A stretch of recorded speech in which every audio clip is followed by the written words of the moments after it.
Mesdames, Messieurs, je vous invite à prendre place si vous voulez bien. Nous allons procéder au coup d'envoi de la séance de clôture. Merci de vous installer et de poursuivre les discussions à l'extérieur, s'il vous plaît. Si vous voulez bien prendre place, s'il vous plaît. Si vous voulez bien prendre place, s'il vous plaît. Merci beaucoup. C'est gentil, merci. Merci, messieurs, dames, d'être parmi nous pour la séance de clôture. Merci de prendre place et de vous installer. Soyez les bienvenus.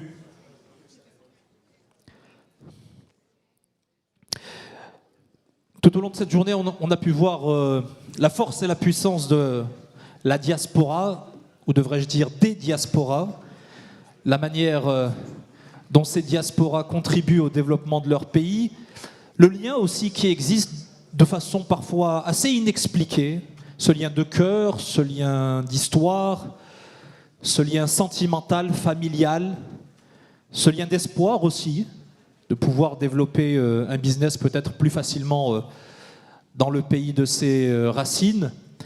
Quoi qu'il en soit, la motivation est là pour mettre au service de ces pays africains, de ce continent qui nous est si cher, cette expertise, ce savoir-faire, ces ambitions, cette idée. Et vous êtes une très belle illustration, vous les entrepreneurs, tous autant que vous êtes, mais également les différentes administrations, les différentes institutions qui encouragent ainsi le déploiement de ce savoir-faire au service de différents États africains, et notamment à travers un événement comme celui qui nous réunit cet après-midi, Meet Africa. On va continuer à explorer cet univers de l'entrepreneuriat déployé et développé par les diasporas en compagnie de trois personnalités, de trois profils qui vont chacune et chacun nous dévoiler leur regard et leur parcours. Je vous demande d'applaudir à mes côtés sur scène Madame Sonia Mavuna. Sous vos applaudissements, Mesdames, Messieurs, la fondatrice de l'African Legal Factory, je devrais dire Maître Mavuna puisqu'elle est avocate, Monsieur William Elong, CEO de Algo Drone, basé au Cameroun. Sous vos applaudissements, Mesdames, Messieurs, soyez pas avares d'encouragement. Et Monsieur Adel Karoui, expert en tourisme et hôtellerie et président d'El Bideya, basé entre la Tunisie et l'Italie. Applaudissements et encouragements également pour lui. Alors, est-ce que Monsieur Elong est là? Oui, non? Non, a priori, peut-être qu'il nous rejoindra. Comme ça, on a la parité parfaite. Bienvenue. Sonia Mavuna, peut-être un premier mot sur l'African Legal Factory avant d'entrer dans le vif du sujet, et notamment votre spécialité dans la venture capital et le droit dans les nouvelles technologies. Bonsoir tout le monde. Je suis vraiment heureuse d'être là avec vous ce soir pour clôturer dans le cadre de cette plénière cette merveilleuse journée qui, je l'espère, a été très intéressante pour vous. J'ai trouvé que les ateliers étaient vraiment intéressants, les problématiques, et qu'il y avait des profils d'entrepreneurs qui étaient extrêmement, qui portaient des projets qui étaient extrêmement intéressants pour le continent, et du coup j'ai été vraiment ravie de participer à la journée. Donc je suis Sonia Mavuna, je suis avocate au barreau de Paris, je suis franco-comorienne et j'ai une mission, c'est de rendre le droit accessible aux entrepreneurs en Afrique francophone. J'ai commencé ma carrière en qualité d'avocate spécialisée en private equity en Afrique francophone. Donc j'ai travaillé pour un cabinet anglo-saxon qui s'appelle Clifford Chance et j'ai accompagné les plus grands fonds américains, français et anglais dans le cadre de prise de participation au sein de grands corporates en Afrique francophone, donc autant dans le secteur de la banque et de l'assurance que le secteur de l'agroalimentaire et le secteur par exemple de l'éducation. Et donc, pendant que je travaillais au sein de ce cabinet, j'avais pas mal de startups qui me sollicitaient pendant les heures où je ne travaillais pas, le week-end, et qui me posaient plein de questions très pratiques. Comment est-ce qu'on fait pour déposer sa marque? Comment est-ce qu'on fait pour négocier ce document-là que ce client corporate m'a proposé? Qu'est-ce que ça veut dire, par exemple, une clause de drague longue dans le pacte d'actionnaires? Donc plein de questions auxquelles j'étais vraiment ravie de répondre, mais très rapidement, j'ai réalisé, alors que les différents écosystèmes des startups se mettaient en place, qu'il y avait un gros problème sur le volet juridique sur le continent, et particulièrement en Afrique francophone. Il y avait très peu d'offres juridiques pour les entrepreneurs, alors que pour moi, une des clés les plus importantes de développement pour le continent va être l'entrepreneuriat. Et c'est la raison pour laquelle, alors qu'à cette époque, je vivais au Maroc, parce que j'ai travaillé pendant 5 ans, j'étais basée au Maroc et donc je voyageais un peu partout en Afrique francophone, j'ai démissionné, je me suis octroyé quelques mois sabbatiques, j'ai fait le tour de différents écosystèmes dans le monde des startups, donc ça allait de Palo Alto à Nairobi où j'ai vécu pendant quasiment 2 mois et demi. Et à mon retour, j'ai lancé mon cabinet d'avocats qui s'appelle Mavouna Avocat. On accompagne les startups et les fonds d'investissement en Afrique francophone. Et surtout, on a lancé African Legal Factory, qui a pour mission de muscler juridiquement les entrepreneurs du continent. Donc du coup, ce qu'on fait, c'est qu'on organise des formations juridiques collectives pour les startups, où pendant 3 heures, on est tous installés face à face et on parle de ce que c'est qu'une term sheet, ce que c'est qu'un pacte d'actionnaires, et comment est-ce qu'on fait, par exemple, pour préparer le plus efficacement sa levée de fonds. Puis lorsqu'ils sont un peu plus prêts, lorsque les startups avancent et ont réussi à avancer, par exemple, en ayant levé des fonds et ont certainement un peu plus de budget, elles viennent nous voir et on les accompagne aussi. Là, on leur délivre vraiment les services d'assistance juridique, où on leur fait, par exemple, une espèce de service juridique à la demande. Donc voilà ce qu'on fait, voilà ce que c'est African Legal Factory.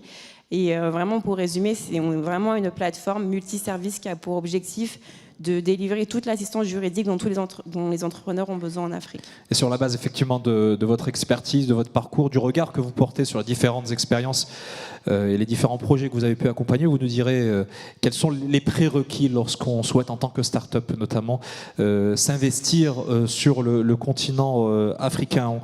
On reste en Afrique, bien évidemment, un peu plus au nord, en Tunisie, avec vous, Atil Karoui, vous êtes expert en tourisme et hôtellerie et président d'El Bidaya, je vous le disais. Quel est votre champ d'activité et de compétences, dites-nous? Bonjour, merci beaucoup pour m'avoir invité à parler sur la diaspora. Je m'appelle Adel Karoui, je suis expert en tourisme et en hôtellerie. Je suis ici avec la casquette de président de LBD, une association de la diaspora qui se trouve en Italie, mais en même temps LBD est à la tête d'une coordination d'associations de la diaspora africaine et pas seulement africaine. Donc nous, comme association, on aime bien accompagner les membres de la diaspora, les entrepreneurs de la diaspora et les aider aussi à comprendre l'écosystème d'entreprendre et de faire business dans leur pays d'origine. Pourquoi en particulier le tourisme et l'hôtellerie? Le tourisme et l'hôtellerie parce que je vois que tout le monde parle toujours de technologie, d'automotive, d'informatique, etc. Mais le tourisme aussi, est un vraiment secteur clé pour l'économie de l'Afrique parce que l'Afrique a beaucoup d'offrir en termes de tourisme et alors on doit faire comprendre aux acteurs locaux que le tourisme a changé. Le tourisme est très important maintenant parce que le tourisme il doit être slow tourism et le tourisme durable. C'est ça, il faut parier sur ce type de tourisme-là en Afrique. Effectivement, et un secteur du tourisme qui s'adapte aux réalités actuelles, notamment liées au changement climatique qu'on a évoqué tout au long de cette journée. Pour ce qui vous concerne, Sonia Mavouna, si vous avez décidé de vous lancer dans ce secteur d'activité, d'accompagnement notamment des startups sur le terrain juridique sur le continent, c'est que certainement il y avait des écueils à éviter, il y a des obstacles à contourner. Comment est-ce que vous les avez appréhendés, vous, personnellement, dans le cadre de la recherche que vous avez fait, de la tournée dont vous nous parliez, et puis quels enseignements vous en avez tirés en termes de conseils fondamentaux que vous adressez aux start-upers que vous accompagnez? Alors, il y a des obstacles, mais ils sont tous surmontables. Lorsqu'on apprend, pour moi, du coup, à obtenir les informations. Le problème qu'il y a vis-à-vis, par exemple, du sujet juridique, c'est la symétrie d'information. C'est pour ça que nous, par exemple, on passe beaucoup de temps à publier beaucoup de contenu pour simplifier les informations juridiques pour les entrepreneurs, pour qu'ils puissent comprendre de manière vraiment accessible et très facile comment est-ce que je fais, par exemple, pour déposer ma marque au sein de l'OAPI, étape par étape. Parce qu'on peut aller sur le site internet, on sait qu'il y a des formulaires, mais on ne sait pas combien est-ce que ça coûte. Est-ce qu'on peut aller déposer directement le papier physiquement au bureau? Voilà toutes les questions auxquelles nous, on essaye de répondre pour vraiment aider l'entrepreneur à réaliser et avancer dans les formalités juridiques le plus facilement possible et au coût le plus bas possible. Nous, ce qu'on dit aux entrepreneurs, c'est qu'il faut qu'ils fassent attention, par exemple, quand ils veulent constituer leur structure en Afrique francophone, à tout ce à quoi ils doivent faire attention quand lorsqu'ils ont constitué leur société en France, sauf qu'il faut qu'ils réalisent que pour beaucoup d'entre eux, ils vont développer leur activité dans des pays, par exemple, qu'ils ne connaissent pas, lorsque ce sont des entrepreneurs qui veulent se déployer en Afrique. Donc à ce moment-là, qu'est-ce qu'on leur dit? Ils veulent constituer la société, ou en tout cas déployer leur activité en Afrique francophone. Déployer son activité, pour moi, le raisonnement, il est à deux niveaux. C'est déjà comment est-ce que vous voulez le déployer? Est-ce que c'est sous la forme d'un partenariat? Est-ce que c'est sous la forme d'un joint venture avec un partenaire, du coup pour prendre moins de risques et travailler avec quelqu'un qui a directement une présence physique sur place? Ou est-ce que vous voulez vraiment constituer, par exemple, la société, vous qui êtes en France, en Côte d'Ivoire? Donc si la réponse est « je veux, par exemple, constituer la société directement en Côte d'Ivoire », je ne vais pas dire qu'il y a des obstacles, mais il y a des choses, par exemple, à savoir. En fonction du pays qui est sélectionné, il faut se demander, par exemple, est-ce qu'il y a des problématiques liées à la répartition de l'actionnariat? Il y a certains pays qui requièrent, par exemple, qu'il y ait forcément un investisseur local. Donc ça, il faut le savoir. La deuxième question qui va se poser, c'est par exemple, c'est quoi la réglementation qui est applicable vis-à-vis de l'office d'échange? Si on prend par exemple le cas du Maroc, il y a une réglementation spécifique à l'office d'échange. Donc il faut d'emblée, lorsque je constitue la société, que je réalise mon investissement, que je constitue le dossier, pour être sûr que le jour où je décide de pouvoir récupérer les fruits de mon investissement, notamment sous la forme de dividendes, et rapatrier les bénéfices, que je constitue le dossier, et cela dès les 6 premiers mois de constitution. Donc c'est pas qu'il y a forcément des obstacles, c'est qu'il y a des choses à savoir. Comment est-ce qu'on fait pour déposer la marque à cet endroit localement? Est-ce qu'il y a une autorisation préalable, par exemple, si je veux constituer une fintech dans ce pays-là, alors que dans l'autre pays d'où je viens, c'est pas applicable? C'est des choses, des informations qu'il faut aller chercher. Et c'est ce que nous, on essaye de faire, de délivrer ces informations-là, du coup, en ligne, pour vraiment rendre ces informations-là le plus accessible possible. Au-delà de la connaissance juridique du pays dans lequel on souhaite investir, est-ce qu'il y a des préalables aussi liés au business en lui-même? Ou peut-être en termes d'état d'esprit, est-ce que ce sont des choses sur lesquelles vous conseillez également vos entreprises? Alors moi, je ne fais que ce que je sais très bien faire. Donc ce que je sais faire et ce que je maîtrise, c'est le juridique, donc je me contente du juridique. Après, je suis devenue de fait aussi une entrepreneuse, donc il y a effectivement des choses que j'ai apprises sur le terrain, mais je pense que ce sont les mêmes choses qui sont applicables à un Ivoirien qui vient ouvrir sa structure en France. On ne va pas ouvrir un business dans un pays qu'on ne connaît pas. On se renseigne préalablement. Est-ce que le besoin, l'activité que je veux développer, elle répond vraiment à un besoin qui existe? On fait une étude de marché. On essaye peut-être de tisser des partenariats préalablement pour pouvoir pénétrer le marché plus rapidement. Qu'est-ce qu'il en est d'un point de vue sécurité Enfin, vraiment, toutes ces choses très pratiques que je pense tout bon entrepreneur doit faire avant de se lancer dans une activité. Et quels sont les pays dans lesquels vous accompagnez vos start-upers? Vous avez travaillé au Maroc, en particulier à Casablanca. Oui. Donc j'ai été basée à Casablanca pendant 4 ans et demi. Et à partir de Casa, j'ai accompagné le gouvernement tunisien dans la rédaction de certaines lois. J'ai travaillé en Côte d'Ivoire pour accompagner des fonds d'investissement. Au Cameroun, CFAO, dans le cadre des centres commerciaux qui ont été développés. On a intervenu au Sénégal. Donc là, maintenant, dans mon activité, j'ai la chance de pouvoir intervenir partout en Afrique francophone parce que j'ai travaillé à la fois en droit ouada, en droit marocain, en droit tunisien, un peu moins en droit algérien. Et surtout pour les problématiques qui sont extrêmement spécifiques localement. Par exemple, tout ce qui est lié au droit immobilier, où je considère que je ne suis pas notaire et que je n'ai pas accès à ces connaissances-là. On travaille avec un réseau d'avocats locaux directement, qui vont bien vérifier qu'il n'y a pas des spécificités locales auxquelles nous, on n'a pas accès, pour être sûr d'avoir vraiment une information précise et à jour surtout. Adel Karoui, dans le cadre de l'expertise qui est la vôtre au niveau du tourisme et de l'hôtellerie et puis de l'association que vous dirigez, quel rôle peuvent jouer les membres de la diaspora, qu'elle soit tunisienne ou plus largement continentale, dans le développement de ce secteur, dans un contexte qui est quand même un peu compliqué. D'abord, il y a les contraintes que vous évoquiez liées effectivement aux mutations et aux enjeux de bouleversement climatique et de durabilité, mais également le contexte politico-sécuritaire difficile que l'on traverse actuellement, sans parler bien sûr de la crise économique que cela engendre.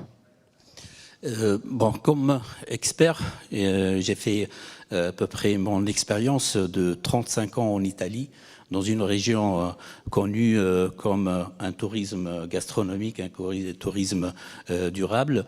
Et du coup, comme membre de la diaspora, j'ai voulu mettre en première personne mon expérience pour mon pays. Je connais bien le tourisme tunisien et là nous avons le président d'Anima, un expert aussi en tourisme en Tunisie, il connaît bien la situation en Tunisie, mais je parle exactement de cette expérience. Le tourisme en Tunisie, j'ai vu pendant ces dernières années, il n'est pas entré en crise après le Covid, il était déjà en crise depuis longtemps.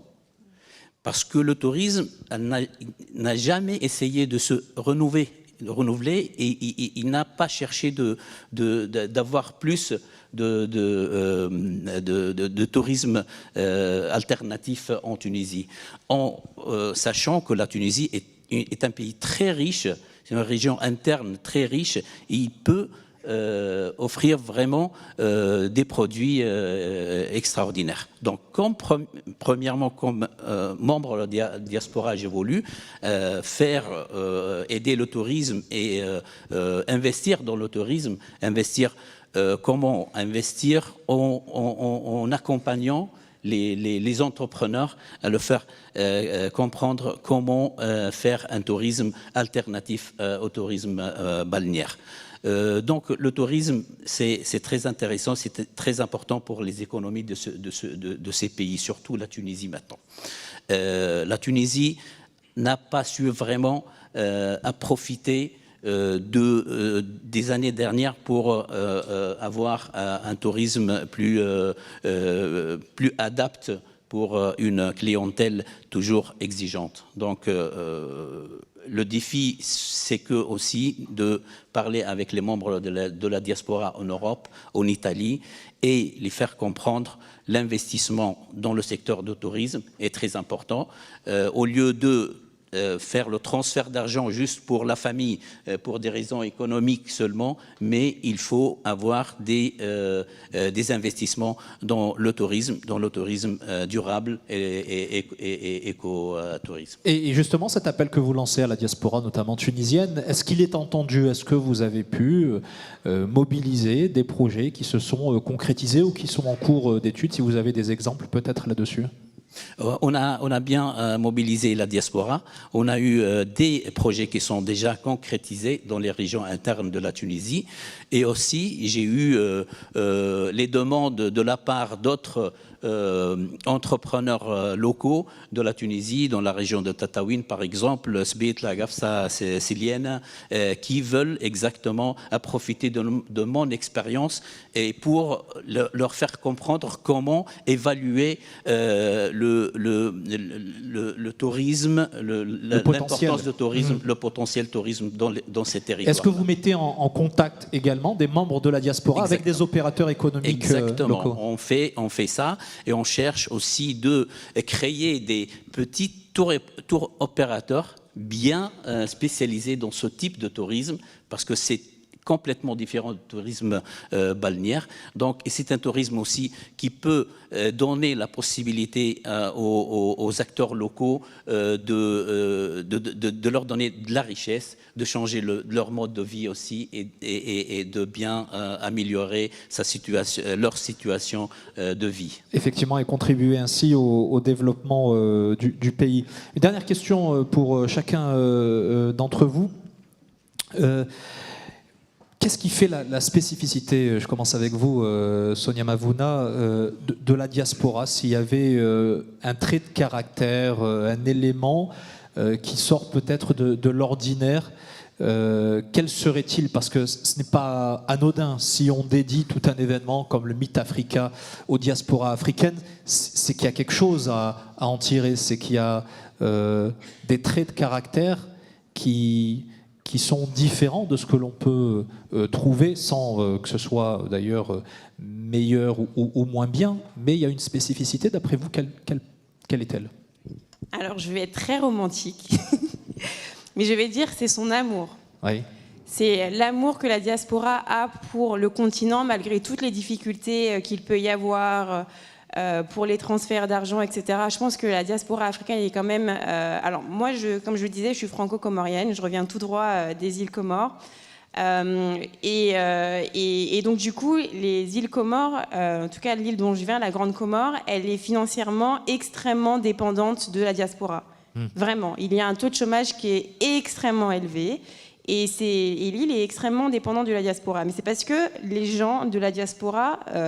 non seulement ils ont leur famille, mais ils aiment aussi le pays.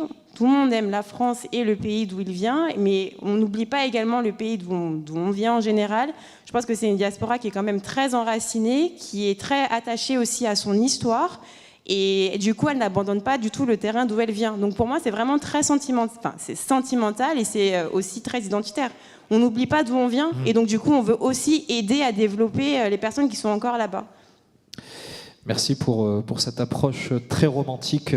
En effet, Adel Karoui, pour vous, qu'est-ce qui fait la spécificité de la diaspora et son orientation vers le pays d'origine, le pays des racines? Par amour aussi, parce que la diaspora, ils sont très importants pour leur pays d'origine. Parce que c'est eux qui sauvent toujours l'économie du pays au moment de difficultés à l'échelle internationale. Si on fait seulement des chiffres, par exemple, la Tunisie, la diaspora tunisienne a transféré de l'argent avec 2,5 milliards en 2021. Ça veut dire plus que le tourisme en Tunisie. Le tourisme, il était en crise, mais le tourisme n'a pas aidé le pays dans ce cas-là. Donc la diaspora l'a fait, elle continue à le faire. Donc les transferts en 2022 jusqu'à décembre 2022 ont augmenté de plus en plus.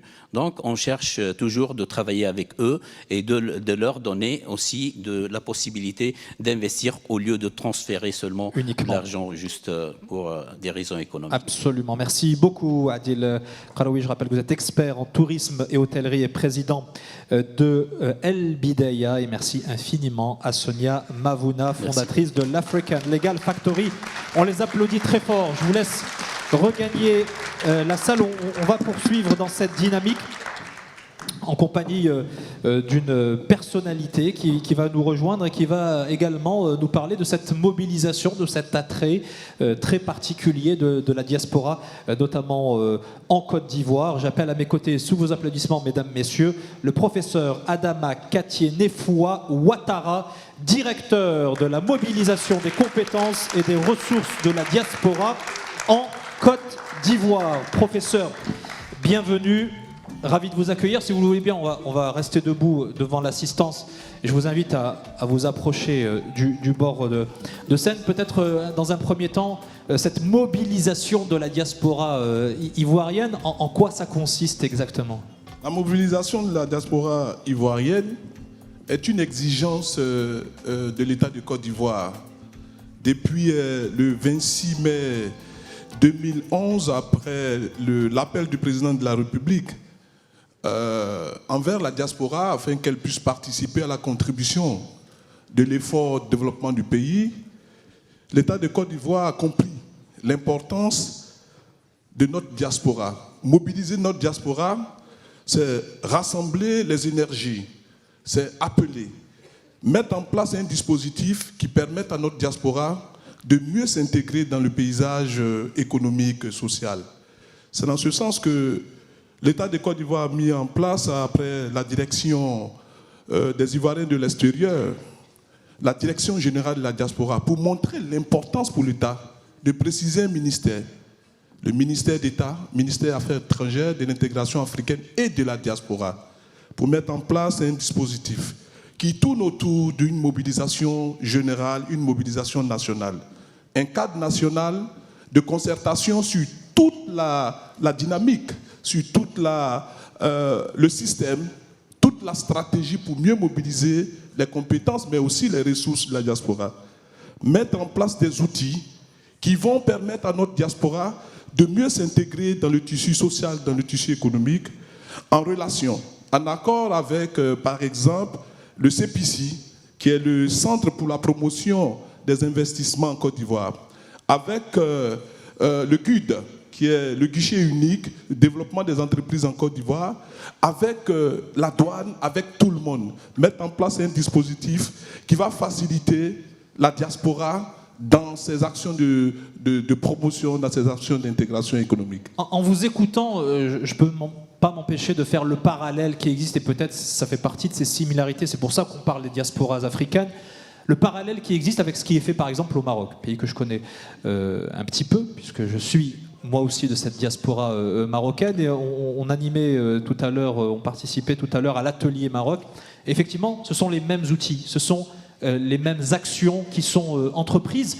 Et il y a un travail particulier qui est fait pour le Maroc en termes de sourcing de compétences. C'est-à-dire, et c'est là peut-être où l'effort est le plus latent et le plus exigeant, c'est d'aller chercher ces compétences, où qu'elles soient, parce qu'elles sont souvent éparpillées à travers le monde. Quel est votre secret en la matière ?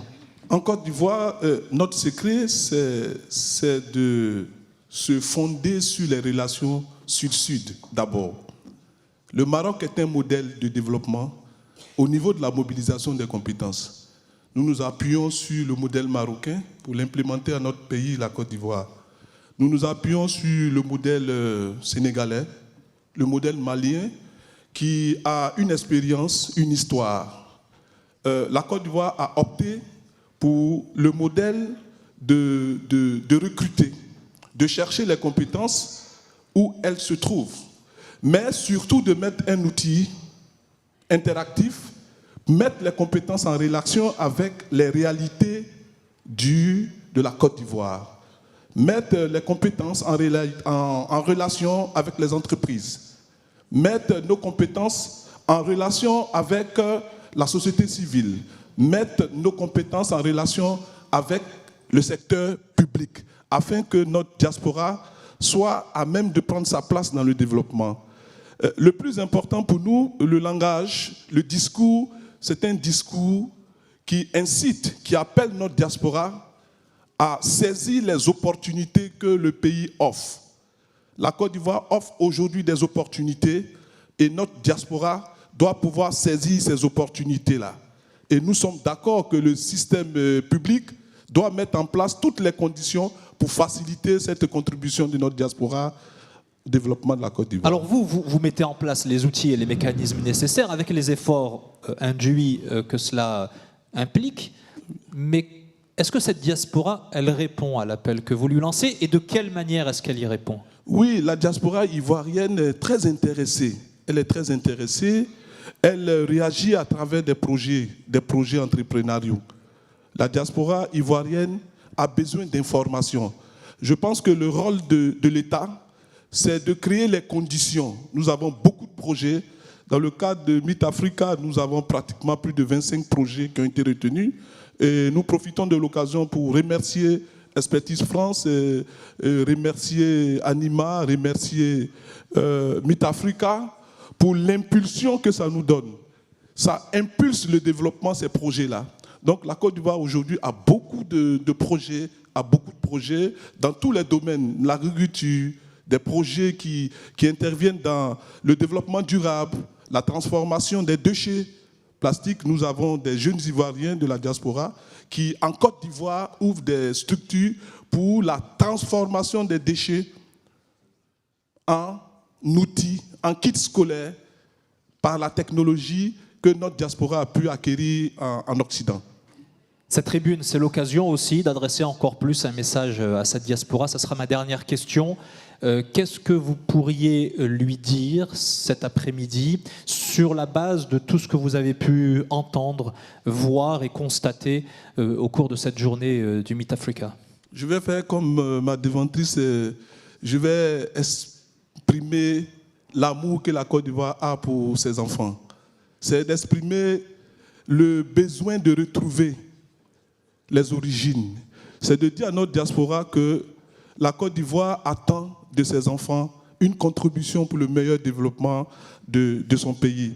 C'est d'exprimer toute la disponibilité de l'État de Côte d'Ivoire à mettre en place tous les outils nécessaires pour faciliter l'insertion, le retour de ces enfants prodiges. Parce qu'on le dirait, ces enfants qui peuvent apporter le transfert des connaissances, le transfert des compétences, mais aussi c'est faciliter les partages entre les peuples.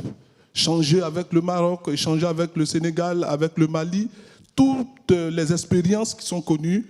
Et nous pensons que cette génération en Occident de la diaspora, cette génération peut apporter sa contribution au développement. Donc c'est un appel pressant, mais je dirais que c'est un appel d'amour à notre diaspora. Merci beaucoup, professeur Adama Katié-Nefoua Ouattara, pour ce message du cœur. Sous vos applaudissements, mesdames, messieurs. Merci. On continue à tirer les enseignements de cette journée, de tous ces échanges, de ces belles paroles, qui ne sont pas que des paroles, qui sont aussi des actes. Vous avez pu le constater sur les différents stands. Et je vais appeler à mes côtés Séverine Peters d'Esterac. Sous vos applaudissements, mesdames, messieurs, directrice du département économie durable et inclusive à Expertise France. Qu'est-ce qu'on peut retenir de toutes ces rencontres? Vous avez été au cœur de la matrice, si j'ose dire. Il y avait des intentions, des ambitions, un programme qui a été concocté.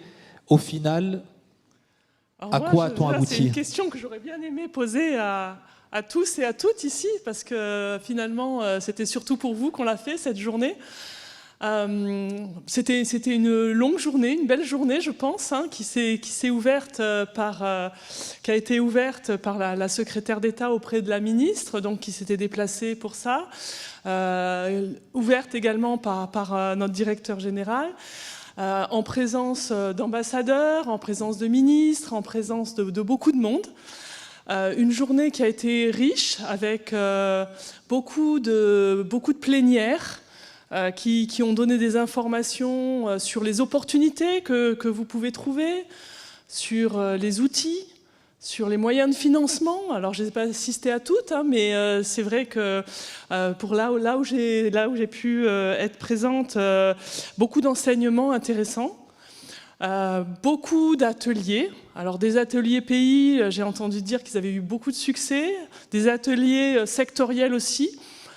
On m'a dit qu'Agrobusiness, par exemple, était plein, donc je dois avoir beaucoup d'agro-businesseurs dans la salle. Hein. On va voir fleurir beaucoup de très beaux projets, je l'espère. Des rencontres avec des investisseurs. Là aussi, les enseignements que nous on peut tirer, c'est qu'il vous en faudra plus la prochaine fois.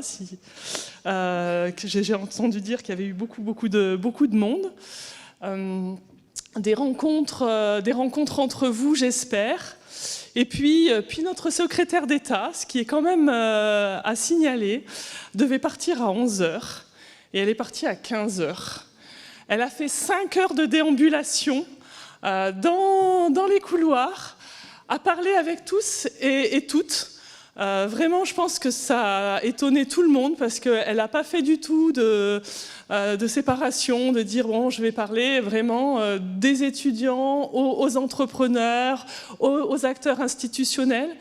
Et je pense que ce dialogue-là, il était important aussi. Il était important pour elle et j'espère qu'il était aussi important pour vous parce que c'était vraiment l'idée de se dire que vous êtes entendus, que c'est vraiment votre force est importante, votre parole est importante, votre expérience est là.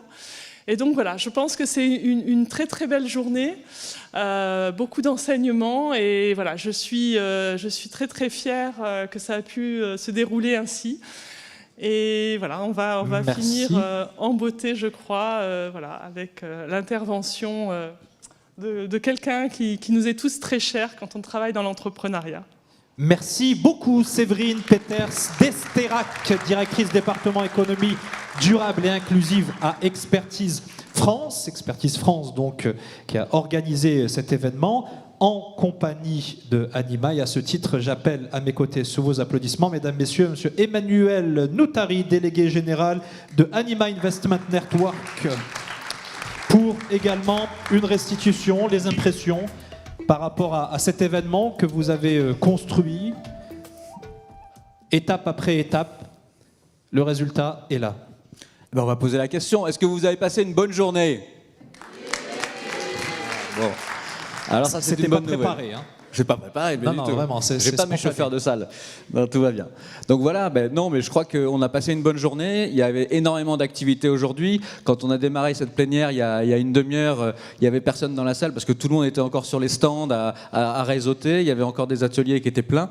Donc je crois qu'on est tous heureux de ce foisonnement, de cette ruche qui a été le palais des congrès aujourd'hui. Donc bon bilan.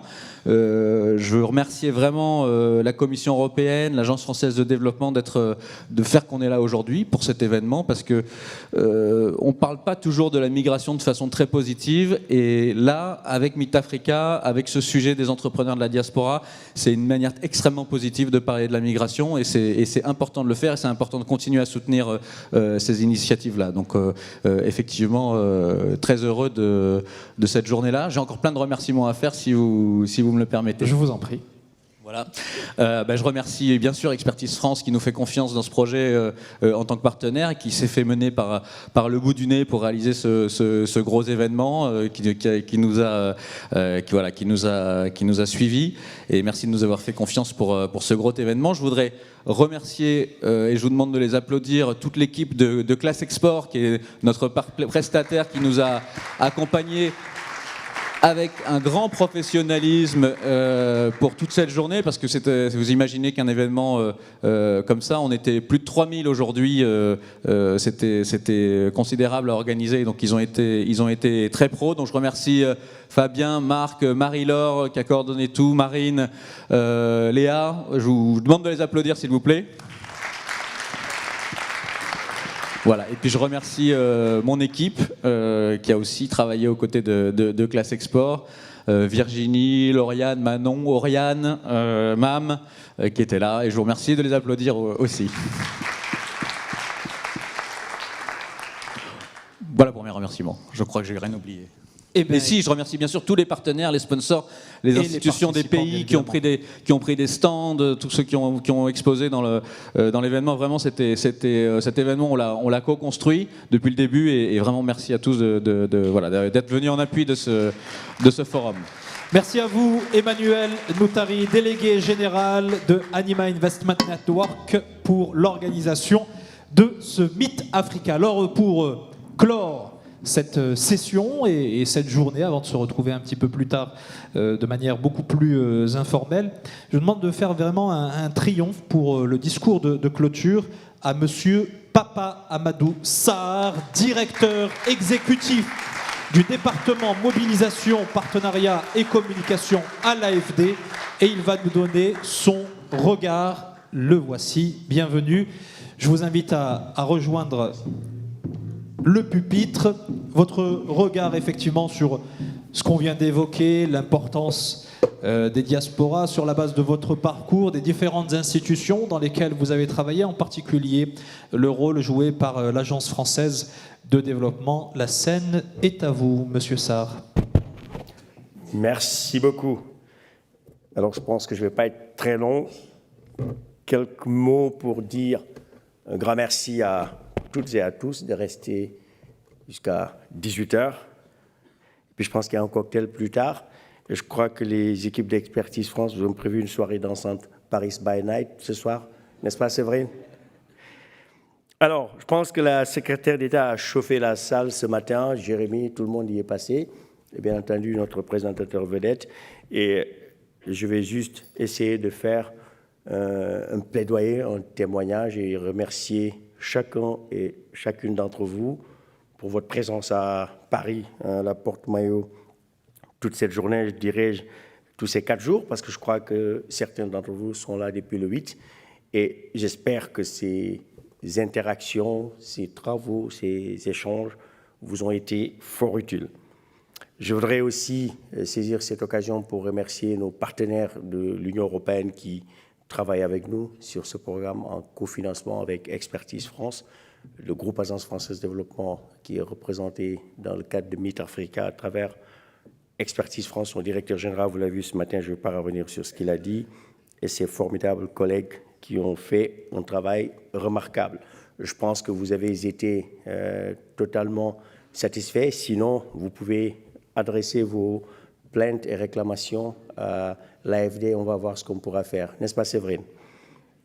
Je voudrais aussi remercier particulièrement chacun d'entre vous d'être venu, d'avoir cru au programme Meet Africa du groupe AFD à travers Expertise France. Et je voudrais aussi vous porter le message que Mme Chrysoula Zakharopoulou vous a dit ce matin, la volonté du président de la République française, Emmanuel Macron, de faire de la diaspora un tampon entre l'Afrique et la France. Aujourd'hui, la nouvelle politique de l'agenda transformationnel de la République française se pose sur vous, sur les territoires dans lesquels vous intervenez au nom et pour la France et pour les pays dans lesquels vous intervenez. L'ambition de cet agenda transformationnel, c'est davantage de vous accompagner. Je sais que beaucoup sont très contents d'être là avec Meet Africa, mais beaucoup nous le disent à travers les réseaux sociaux, de bouche à oreille, qu'il faut plus, il faut des investissements, il faut des prêts, il faut des tickets d'investissement importants pour investir dans les startups, dans les entreprises, pour permettre à vos entreprises de prospérer en Tunis, aux Comores, à Dakar, à Abidjan, Accra, etc., etc. Dans bientôt un mois ou même moins, le chef de l'État fera un déplacement dans la région des Grands Lacs au Congo et en Angola et au Gabon dans le cadre du One Forest Summit. Et je pense qu'il y aura des propositions concrètes qui verront le jour dans le cadre d'accompagner les diasporas pour pouvoir accompagner le développement économique et social en Afrique. Ça a été le message du président de la République lors du sommet de Montpellier, du nouveau sommet Afrique-France en novembre 2021 pour ceux qui y étaient, afin de mieux associer les diasporas installés en France pour soutenir la vision renouvelée de la relation entre l'Afrique et la France, faisant la part belle à l'entrepreneuriat, la jeunesse que vous êtes, la culture, l'entrepreneuriat, le sport, mais aussi tout ce qui permet, comme le disait le ministre Herbert Berville, à l'époque député, la diaspora constitue la force motrice sur laquelle la France appuie trop peu. La diaspora peut être un catalyseur et un vecteur d'efficacité. Personnellement, le sujet me passionne. Je suis aussi originaire de cette diaspora. Je fais partie de cette diaspora qui travaille pour le gouvernement français, mais qui a ses origines au Sénégal, qui travaille pour le Sénégal, qui investit au Sénégal et qui a eu à accompagner des acteurs, des entrepreneurs de la diaspora ici en France, dans la région. Je vois mes anciens collègues qui sont dans la salle. Cette ambition, c'est quoi? C'est très simple. C'est pouvoir créer ce tampon, vous donner les moyens financiers et techniques pour permettre de réussir vos projets là où vous êtes pour créer de la valeur, créer de la richesse. Ça se fera à travers des mécanismes d'accompagnement avec les instruments que nous avons, notamment la Banque publique d'investissement, le groupe AFD, Proparco, Expertise France, AFD. Plusieurs instruments existent, de l'assistance technique, de l'accompagnement, du renforcement des capacités, de la subvention, à travers ce que nous faisons avec les organisations de la société civile, la FUCOL, du financement à travers les collectivités locales, mais et surtout tout ce qui est prêt d'honneur, investissement. Et pour les startups aussi, nous avons ce que nous appelons Digital Africa qui accompagne les startups avec des bons de souscription d'actions et des prises de participation. Bref, Choose Africa a pu accompagner, la ministre l'a dit ce matin, plus de 26 000 entrepreneurs pour 3,5 milliards. Choose Africa 2, je ne veux pas révéler les secrets, fera plus, peut-être le double, et avec un focus sur l'entrepreneuriat.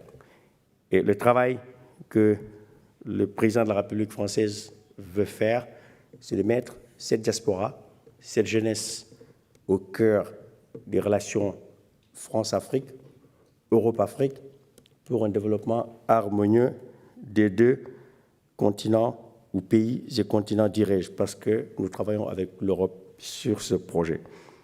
Enfin, je ne peux pas terminer sans dire deux choses relatives à ce que vous allez faire dans les prochains jours, dans les prochaines semaines, parce que je pense que les gens commencent à se dire « oui, mais après ces 4 jours, qu'est-ce qu'on fait ?»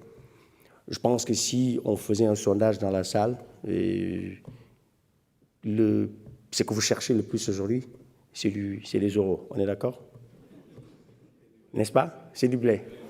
C'est du blé, c'est du cash. Séverine, tu as entendu? Il faut les former, il faut les accompagner, il faut les incuber, il faut les entretenir, il faut les coucouner, il faut leur donner de l'amour, comme disait Sonia. Mais avant tout, Bruno, il faut du cash, n'est-ce pas? Bon, très bien. Il faut qu'on trouve du cash. Et l'Agence française de développement, heureusement, a du cash et on vous accompagnera dans cette perspective. Préparez vos projets. Préparez vos projets. Il faut qu'ils soient bons, il faut qu'ils soient irréprochables, il faut qu'ils aient de l'impact, il faut qu'ils aient de la vision et que cette relation France-Afrique, Europe-Afrique prévaut avec nos partenaires allemands, avec Anima, avec l'Union européenne et d'autres partenaires qui vont nous rejoindre bientôt. Je ne peux pas m'engager sur un chiffre, mais ça va se chiffrer en milliards d'euros. Je vous remercie. Merci beaucoup. Merci beaucoup, Papa Amadou Sarr. Merci, directeur exécutif du département mobilisation, partenariat et communication à l'Agence française de développement. Avant de refermer cette session et cette journée du Meet Africa, je vais appeler à mes côtés tous les partenaires institutionnels ainsi que les lauréats des projets Meet Africa pour la photo souvenir et de famille. Venez, venez sur scène, en musique, en régie, si on a un petit peu d'ambiance sonore. C'est pas plus mal. Et sous vos applaudissements, mesdames, messieurs, les lauréats de Meet Africa et les partenaires institutionnels. Allez-y, allez-y.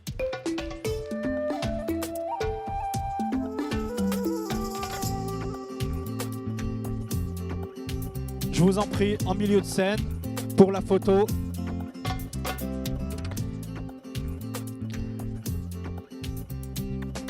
Voilà pour la photo finale de cette journée.